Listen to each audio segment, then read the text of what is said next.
नमस्कार, बहुत बहुत स्वागत आपका नादी टीवी पर। मैं हूं आपके साथ पारुल। आज सत्ता का महासंग्राम में हम बात करने वाले हैं झाबुआ की। जी हां, तमाम वो सीटें जिन पर नजर है हमारी, और खासतौर पर अब जब वोटिंग प्रतिशत सामने आ चुका है तो ये विश्लेषण करना जरूरी हो जाता है कि कौन सी सीटें जहां पर मतदान प्रतिशत बढ़ा तो उसके क्या मायने हैं, और कौन सी वो सीटें जहां पर मतदान प्रतिशत कम हुआ तो वो क्या कहती हैं। तो झाबुआ जिले की 3 विधानसभा सीटों पर आज हम चर्चा करने वाले हैं।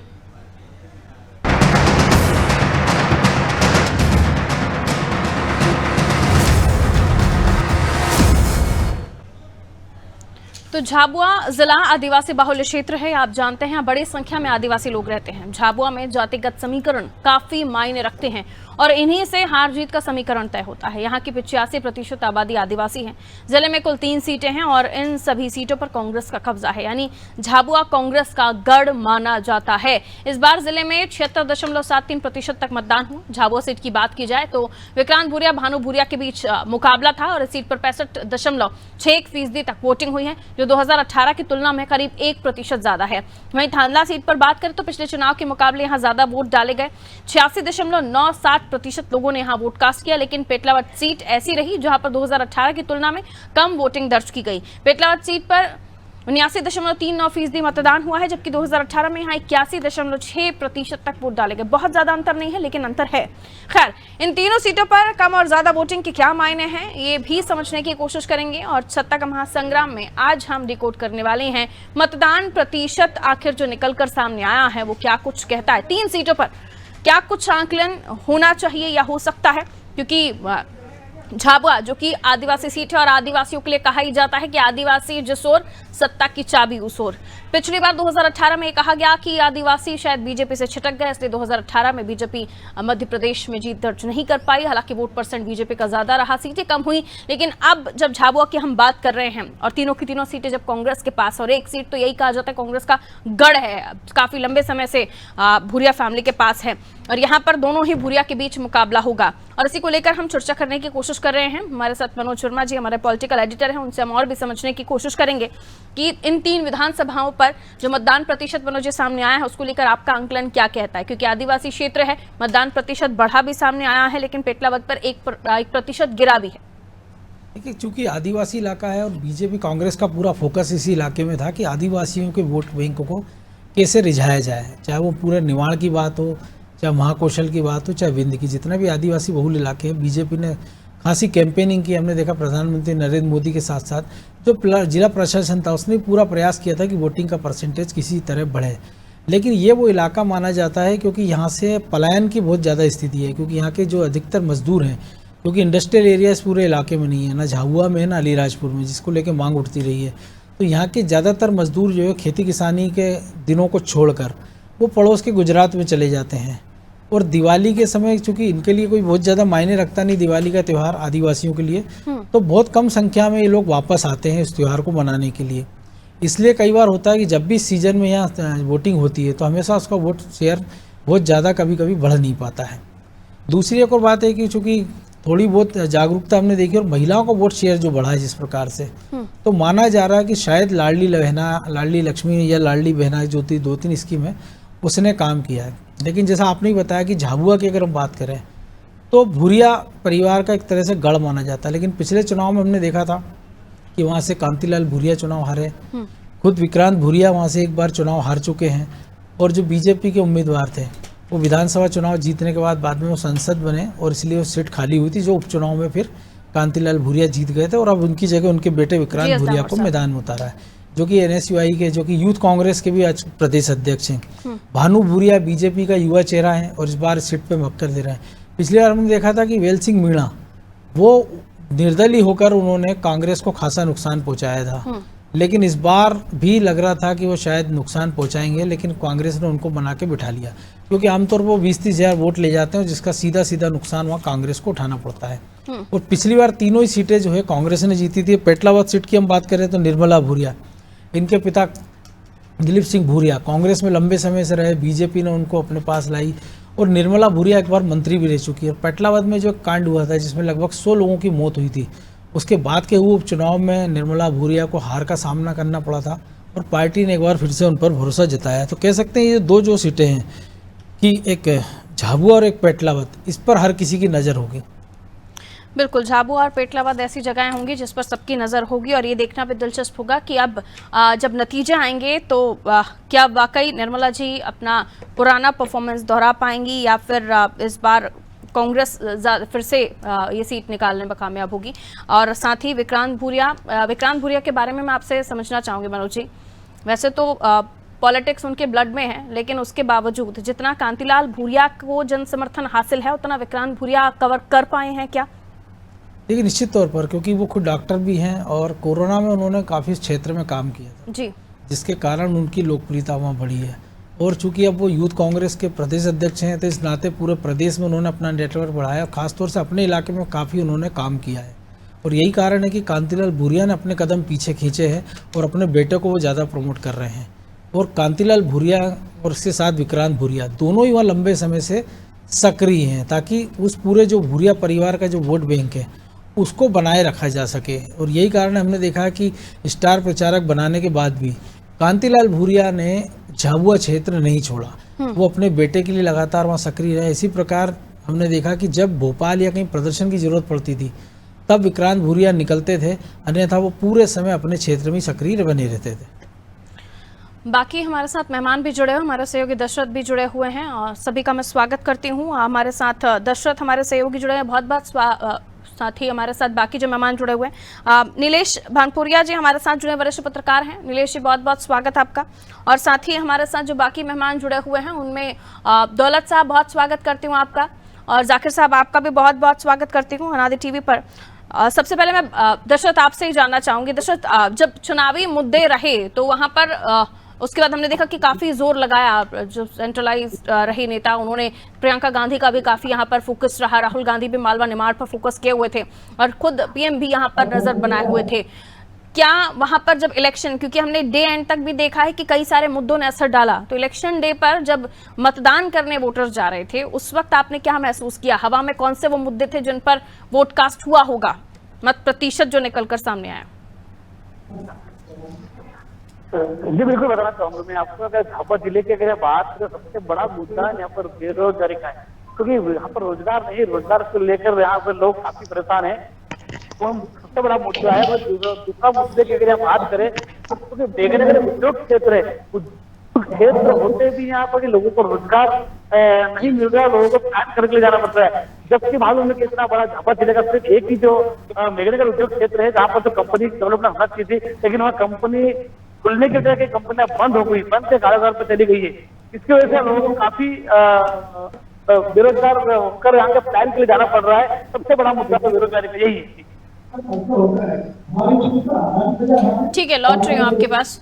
नीलेश जी, आपका क्या आकलन है? आप क्या मानते हैं झाबुआ क्षेत्र में जो मतदान प्रतिशत सामने आया है, महिला वोटर्स का भी काफी उत्साह दिखाई दिया वोट परसेंट में, और ये भी माना गया कि कई सारी जो स्कीम्स हैं उनका असर दिखा है झाबुआ में। आपका क्या आकलन है जो मत प्रतिशत निकलकर सामने आया है?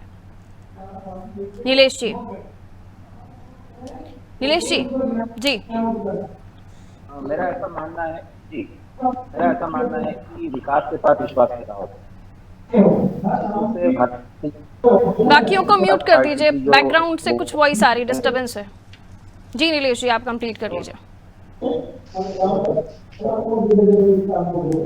मैं कहना चाहूंगा कि सबके साथ में विश्वास के मुद्दे जो है पैदा होते हैं, विकास के साथ ही विश्वास पैदा होता है। आम वोटर्स का हालांकि इस बार साइलेंट था, लेकिन भारतीय जनता पार्टी ने जो योजनाएं चलाई उसका खासा असर ग्राउंड जीरो पे भी देखने को मिला है। चाहे वो लाडली बहना योजना, केंद्र सरकार की पीएम जो सम्मान निधि की योजना है, या फिर आवास योजना है, उज्ज्वला योजना है, ये तमाम ऐसी 165 से अधिक योजना थी जिन्होंने धरातल पर काम किया है। कहीं ना कहीं बीजेपी को उसका फायदा मिलेगा। लेकिन बात करें यदि कांग्रेस की, तो कांग्रेस में भी जो पलायन के मुद्दे हैं, या फिर किसानों के जो फसल नुकसान का जो बीमा उनको नहीं मिला है, ऐसे तमाम मुद्दों पर कांग्रेस भी हमलावर थी। और जो कैंडिडेट्स है उनमें 50-50 की बराबर फाइट रही। कांग्रेस ने अपने मुद्दों की बात की तो वहीं बीजेपी ने अपनी योजनाओं के बल पर चुनाव जीतने की बात कही। कहना बड़ा मुश्किल है कि तीनों विधानसभा में का पलड़ा भारी है, लेकिन यहाँ कश्मकश का और फाइट वाला मुकाबला रहा। हालांकि 3 तारीख को ये क्लियर हो पाएगा। पैसा को लेकर कोई असर दिखा आपको वहां पर? नीलेश जी, पेसा कानून को लेकर कोई असर दिखा आपको वहां पर आदिवासियों के बीच में? आपकी आवाज कट रही है, फिर से रिपीट। नीलेश जी, आवाज मिल रही है आपको मेरी? चलिए चेक कीजिए, आवाज नहीं पहुंच रही है शायद दोबारा उनके पास, हम लौटेंगे।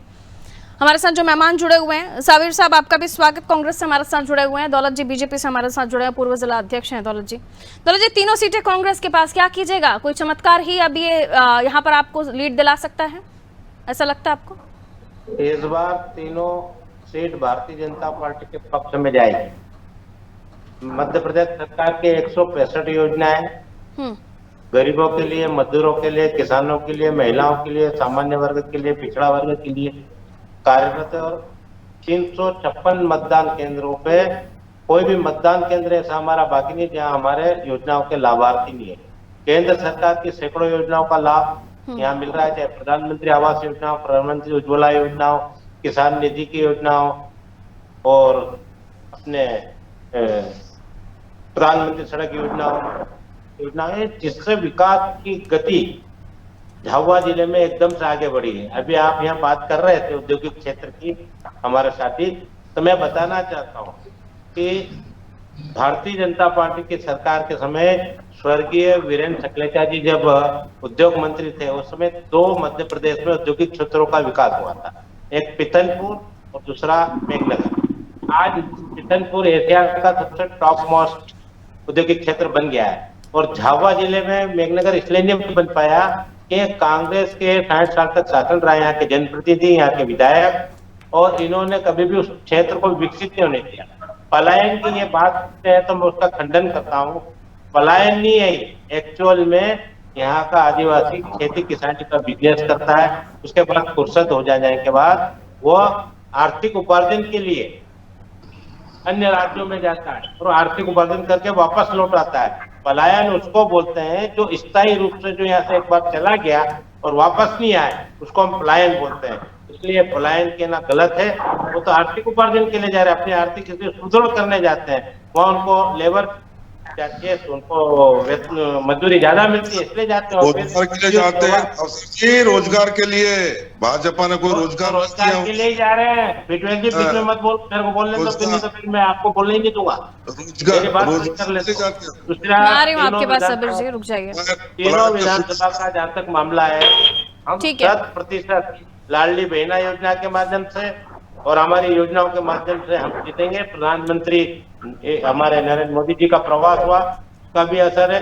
और यहाँ पर मैंने कई बूथों पर मैं पूरे जिले में घुमा हूं, मैंने प्रत्यक्ष अनुभव किया है कि जो कांग्रेस संबंधित मतदान है वहां पर भी भाजपा के पक्ष में वो वोट डालने की बात कर रहे हैं। और इस आधार पर हम इस बार सीधी फाइट में भी जीतेंगे। और जहां तक जेवियर बेड़ा की बात कर रहे हैं, आपके पास रुक जाइए। साबिर जी, ये कहा जा रहा है कि पलायन एक बड़ा मुद्दा है आपके क्षेत्र में, और ऐसा नहीं है कि एक बार अगर छोड़ दीजिए, डामोर साहब ने सीट को जीता और उसके बाद लगातार आपके पास झाबुआ है, और आप पिछले बार से 2018 से तो तीनों सीटें आपके पास हैं। इन मुद्दों को साइलेंट नहीं कर पाए आप। 3 एमएलए उसी क्षेत्र में, और उसके बाद बड़े बड़े नाम। साबिर जी कहिए। हेलो जी, कहिए, सुन पाए आप? मैं पलायन बड़ा मुद्दा, 15 महीने भी आपकी सरकार रही, वोट परसेंट में भी, और हमारे सहयोगी भी बता रहे हैं कि वहां पर ये मुद्दा काफी ज्यादा लोगों के बीच है। कांग्रेस के शासनकाल में हमारे मेघनगर जो थांदा विधानसभा क्षेत्र की एक तहसील है, वहां पर औद्योगिक नगरी के नाम से कांग्रेस ने ही उसको स्थापित किया। कांग्रेस ने नहीं बनाया मैडम, ये बोल लेने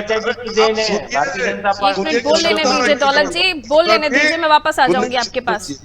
ये मतदान प्रतिशत को लेकर चर्चा हो रही है, नॉर्मल डिबेट नहीं है। आप तू मैं मत कीजिए प्लीज। पलायन को लेकर के आप आर्थिक उपार्जन का नाम दे रहे हो। हाँ। आज 9 साल हो गए आपको सत्ता में बैठे, और 2020 से मध्य प्रदेश में हो, कोई एक अस्पताल बनाया हो, कोई एक हॉस्टल बनाई हो, कोई एक कॉलेज बनाया हो। तो पूरा काम इसे करना कराने का जो आप क्रेडिट देंगे सिर्फ बीजेपी को देंगे या फिर खुद को भी आपको कुछ करना है? 3 एमएलए रहे 2018 से आपके। मैं ये कहना चाहता हूँ, मैं मध्य प्रदेश की जनता मतदाताओं का आभार व्यक्त करता हूँ कि जिन्होंने बम्पर मतदान करके बदलाव के क्योंकि संकेत दिए हैं। आदिवासियों ने आपका साथ दिया, लेकिन घोर आदिवासी क्षेत्र में अभी भी आपके लिए शिकायतें। नहीं, कोई शिकायत नहीं है। अभी आप देखिए, अभी जो बम्पर मतदान हुआ उसमें किसानों ने उनके समर्थन मूल्य को लेकर और खाद बीज उन्हें मुहैया हो उसके लिए उन्होंने बम्पर बढ़ चढ़कर मतदान किया। महिलाओं ने नारी सम्मान के लिए 500 रुपए गैस सिलेंडर के लिए मतदान किया और कर्मचारियों ने उनके पुरानी पेंशन बहाली के लिए मतदान दिया। ठीक है। और युवाओं ने नौकरियों के लिए मतदान दिया। इससे सीधा संकेत हो रहा है। आप देखिए 2018 में भी 75% मतदान हुआ था। ये बदलाव के संकेत थे। ऐसे कैसे 2023 में भी ये बम्पर मतदान हुआ, ये बदलाव के संकेत है। सरकार कांग्रेस की बन रही है और झाबुआ जिले की तीनों यहाँ आपके क्षेत्र में बहुत ज्यादा कोई अंतर नहीं हुआ तो बदलाव होगा कि नहीं होगा? बिल्कुल बदलाव होगा। हमारे यहाँ बदलाव, हमारे तो यथावत रहेंगे कांग्रेस के तीनों प्रत्याशी। ठीक है मनोज जी, हम जब आदिवासी क्षेत्र की बात करते हैं तो दोनों ही दावे करते हैं कि उन्होंने आदिवासियों के लिए बहुत कुछ किया है। यहाँ पैसा एक्ट को लेकर भी बात हो रही थी और किसानों का जब जिक्र हुआ तो किसान कर्ज माफी और उनके डिफॉल्टर होने का भी जिक्र होना चाहिए। देखिए निश्चित तौर पर, क्योंकि इस बार भी कांग्रेस ने वादा किया है किसान कर्ज माफ़ी का, लेकिन पिछली बार भी हमने देखा था कि 56 लाख किसानों का कर्ज माफ़ी होना थी 2 लाख तक की, लेकिन जो 27 लाख किसानों की कर्ज माफ़ी हुई वो थे जिनमें ज़्यादातर के कर्जे 5,000 से लेकर 50,000 तक के बीच में थे। यानी जो बड़े किसान कर्जदार थे उनका कर्जा उस समय माफ़ नहीं हुआ। हालांकि कांग्रेस ने ये भी कहा था, 10 दिन की बात थी, लेकिन बाद में ये भी कहा गया क्योंकि सरकार 5 साल के लिए थी और 5 साल के पहले काम बीजेपी ने सरकार गिरा दी, इसलिए उस वादे को पूरा नहीं कर पाए थे। लेकिन फिर से उसी वादे को कांग्रेस ने दोहराया है। लेकिन किसान कर्ज माफ़ी का आप देखिए, जिस मंदसौर गोलीकांड के कारण कांग्रेस किसान कर्ज माफ़ी का वादा लाई थी, उसी मंदसौर में जब राहुल गांधी ने घोषणा की थी 2017 में, लेकिन 2018 के चुनाव में वहाँ कांग्रेस को 1 सीट मिली थी। सुहासरा हरदीप सिंह डंग थे जो कि 500 से भी कम वोटों के अंतर से चुनाव जीते थे और बाद में बगावत करके बीजेपी के साथ आए थे और चुनाव में जीत हासिल करके इस बार फिर से मंत्री के तौर पर वो मैदान में हैं। तो कई बार होता है कि जो मुद्दा आप कई बार एक चलाते हैं, लेकिन वो कितना उसका इम्पैक्ट आएगा नीचे तक। जो दौलत जी भी कह रहे थे कि वो आर्थिक आय के लिए आदिवासी जो पलायन कर रहे हैं, तो दौलत जी आप ऐसी क्यों व्यवस्था नहीं कर देते हैं कि वो खेती किसानी के अलावा भी जो बचे हुए महीने हैं उसके लिए वहाँ कोई इंडस्ट्रियल कॉरिडोर बन जाए जिससे उसको रोजगार के साधन मिल जाए, अतिरिक्त आय हो जाए। और आपने कहा था कि चूंकि मध्य प्रदेश में मजदूरी कम है इसलिए वो पड़ोसी राज्यों में चला जाता, खासतौर से गुजरात में। तो मध्य प्रदेश में आपकी लंबे समय से सरकार है, तो क्यों नहीं आप इन मजदूरों की मजदूरी बढ़वाने का प्रयास कर रहे हैं? क्योंकि मनरेगा का बजट भी आपकी केंद्र सरकार ने कम कर दिया है, उसमें मशीनों से ज़्यादा काम लिया जा रहा है, ये भी शिकायतें हैं। और अब तो एक बड़ा कॉरिडोर भी जो दिल्ली मुंबई एक्सप्रेस हाईवे निकल रहा है वो भी इस क्षेत्र के पास से निकल रहा है। इसके बाद भी इंडस्ट्रियल डेवलपमेंट क्यों नहीं हो पा रहा है वहाँ? ये तो आपसे बताना चाह रहा था मैं। ये एक तो कांग्रेस के लोग गलत बोलते हैं कि ये औद्योगिक क्षेत्र उन्होंने विकसित किया, ये वीरेंद्र सकलेचा जी की देन है। और स्वर्गीय प्रधानमंत्री इंदिरा गांधी जी आई थी आदिवासी आंचल में और स्वराज्यपाल को यहाँ पर औद्योगिक क्षेत्र डालने के लिए लाई थी और बोले यहाँ के आदिवासी नवयुवकों को रोजगार देंगे, आदिवासी मजदूरों को रोजगार देंगे, किसानों को रोजगार देंगे, अदर कास्ट के लोगों को। कहाँ वो शिलालेख ही गायब हो गया, आज तक हुआ नहीं। लेकिन अब तो 18 साल से आपकी सरकार है 20 में से। अरे भाई तुम्हारी तो 60 साल सरकार रही है, आप पत्रकार के नाते बात कर रहे हो? नहीं, पत्रकार के नाते ही मैं सवाल कर रहा हूँ। तो मैं इसीलिए तो बता रहा हूँ आपको, मैं इसीलिए बता रहा हूँ कि यहाँ पर 60 साल तक कांग्रेस का सांसद केंद्रीय मंत्री रहे। जब वो नहीं कर पाए तो जनता ने उन्हें बाहर का रास्ता दिखाया, अब आप नहीं कर पा रहे हैं तो जनता को कैसे सुनना चाहिए? वही तो बता रहे हैं मैडम। हाँ। कि आज संपूर्ण झाबुआ जिले में प्रधानमंत्री सड़क योजना, मुख्यमंत्री सड़क योजना और फिर भी पलायन। ये बोल रहे कॉलेज हमने पॉलिटेक्निक कॉलेज खोली, इंजीनियरिंग कॉलेज खोली, थानला, पेटलावत, झाबुआ, हमने कॉलेजें खोली। इनके जमाने में क्या था? पीजी कॉलेज झाबुआ थी, इसके अलावा कौन कितने मुद्दे भुना पाया? ठीक है दशरथ, कौन कितने मुद्दे भुना पाया और कौन कितने अपने कामों को बता पाया? जनता के बीच जो चर्चाएं चल रही हैं इन मुद्दों को लेकर भी रोष था। दशरथ, दशरथ आवाज मिल रही है आपको? अरे आप बढ़ाइए लाले, आप मेरा झूठी तो बोल रहे नागे हो। जी, इसलिए तो मैं बोल रहा हूँ। चलिए, दशरथ को आवाज नहीं मिल रही। नीलेश जी, आप इसका जवाब दीजिए। क्या जो ये अभी मुद्दे जिस पर चर्चाएं हो रही हैं, खासतौर पर जनता से जुड़े हुए मुद्दे, जातीय समीकरण यहाँ पर बहुत मैटर करता है, इन सब मुद्दों को लेकर जनता में चर्चा थी, गुस्सा था, रोजगार को लेकर, पलायन को लेकर? यहाँ पर मुद्दा था। नीलेश जी रुक जाइए, दौलत साहब रुकिए। नीलेश जी कहिए। जी, जी। नीलेश जी आवाज मिल रही है? दशरथ आवाज मिल रही है आपको? जी दशरथ, चर्चा में कई सारे मुद्दे आए जिनमें पलायन, किसने क्या काम किया, किसने विकास कितना किया, पिछली कांग्रेस सरकार की बात भी आ गई और अभी मोदी जी का कार्यकाल और शिवराज जी के कार्यकाल को लेकर भी चर्चा हो गई। ये तमाम जो मुद्दे जो रोजगार से जुड़े हुए हैं, आदिवासियों से जुड़े हुए हैं, किसानों से जुड़े हुए हैं, इनको लेकर जनता में आक्रोश था या जनता कोई चेंज के मूड में है? क्या दिखा था आपको?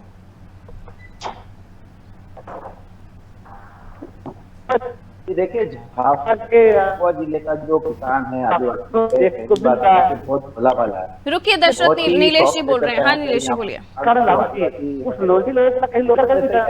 रुकिए दशरथ, रुकिए जी। नीलेश जी जल्दी से कंप्लीट कीजिए सर, शायद नेटवर्क का बहुत इशू मैं है। कहना चाहता हूँ हाँ। कि जो यहाँ का आदिवासी किसान है बहुत भला भला है। कांग्रेस को जितना समय मिला उतना भाजपा को भी मिला है और दोनों ही अपनी राजनीतिक छोटे सेक्टर में कहीं भी कसर नहीं छोड़ी है। लेकिन इस बात में कतई दोमत नहीं है कि यहाँ के स्थानीय विधायकों ने जो स्कीम से विधायक निधि उससे काम किया है और जो केंद्र की सरकार और राज्य की स्कीम से वहाँ पर भी योजनाओं को कहीं न कहीं लाभ मिला, लेकिन इतना नहीं मिल पाया कि आदिवासी और किसानों का आर्थिक विकास हो सके। अब बात यदि पलायन की करते हैं या रोजगार की करते हैं तो क्यों उन्हें बाहर जाना पड़ रहा है, एक बहुत ही महत्वपूर्ण बिंदु है। यहाँ पर औद्योगिक क्षेत्र है, विषैले गैस, धुआं, ये काफी चीजें चर्चाओं में रह चुकी है। तो कहीं न कहीं मुद्दा विहीन कई बार जो है ट्रैक हो जाता है, लेकिन आदिवासियों ने इस बार जो है विकास को लेकर वोट किया है, मुद्दों को लेकर वोट किया है और चुनाव काफी सरगर्मी के साथ में यहाँ पर बहुत बहुत शुक्रिया आप सभी का हमारे साथ चर्चा में जुड़ने के लिए। मनोज जी हमारे साथ मौजूद है। मनोज जी, कई सारे मुद्दे जिनमें ये भी समझना होगा कि इस क्षेत्र में हवा किस मुद्दे की रही। क्या वाकई जो राज्य में मुद्दे रहे उनको लेकर आपको लगता है प्रत्याशियों के चेहरे पर वोट पड़ा, या फिर सिंबल को लेकर बहुत ज्यादा चर्चा हुई इस बार, और राष्ट्र के मुद्दे, देश के मुद्दे जो कि बाद में सामने आए, या फिर राज्य के मुद्दे? देखिए, अभी तक का जो इतिहास रहा झाबुआ का, तो पहले हमने देखा था लगभग एक दशक पहले तक कि वहाँ सिंबल के आधार पर वोट पड़ता था, यानी आपने सिंबल देखा और उम्मीदवार कौन है इससे कोई अंतर नहीं पड़ता। लेकिन ये ट्रेंड बदला है। जब 2003 की हम बात करें, जब दिग्विजय सिंह ने कहा था कि चुनाव मैनेजमेंट से जीता जाता है, लेकिन झाबुआ की महत्व इससे समझा जा सकता है कि वो पूरे कॉन्फिडेंट थे और उन्होंने ये घोषणा कर दी थी कि अगर मेरी सरकार नहीं बनी तो मैं 10 साल कोई पद नहीं लूंगा। लेकिन जैसे झाबुआ का पहला रिजल्ट आया था और उसमें कांग्रेस की हार हुई थी जब झाबुआ में, तो उसी समय दिग्विजय सिंह ने अपनी हार स्वीकार कर ली थी। तो मध्य प्रदेश की आदिवासी राजनीति में झाबुआ का वो स्थान है और कांग्रेस की वो पकड़ थी। लेकिन हम देख रहे हैं कि अब बीजेपी ने वहाँ सांसद भी अपना चुनवा लिया, विधायक भी अपना है और कई सारी सीटों पर उनका प्रभाव लगातार बढ़ता जा रहा है। तो जाहिर सी बात है, जिनके मुद्दे अच्छे होंगे, और जो अभी हमारे साथी पत्रकार भी कह रहे थे कि मुद्दों पर वोट किया है, तो मुद्दे तमाम सारे थे। अगर बीजेपी की बात करें महिलाओं की, तो लाडली बहना स्कीम थी और उसके साथ ही उसमें जो एक नई एड ऑन किया था, जब घोषणा पत्र बीजेपी ने जारी किया था कि उन लाडली बहनों को वो मुख्यमंत्री और प्रधानमंत्री आवास भी दिए जाएंगे। लखपति पहले से आवास वहाँ पहले से दिए जा रहे हैं, उनको लखपति बनाया जाएगा और स्वरोजगार की बात की जा रही थी।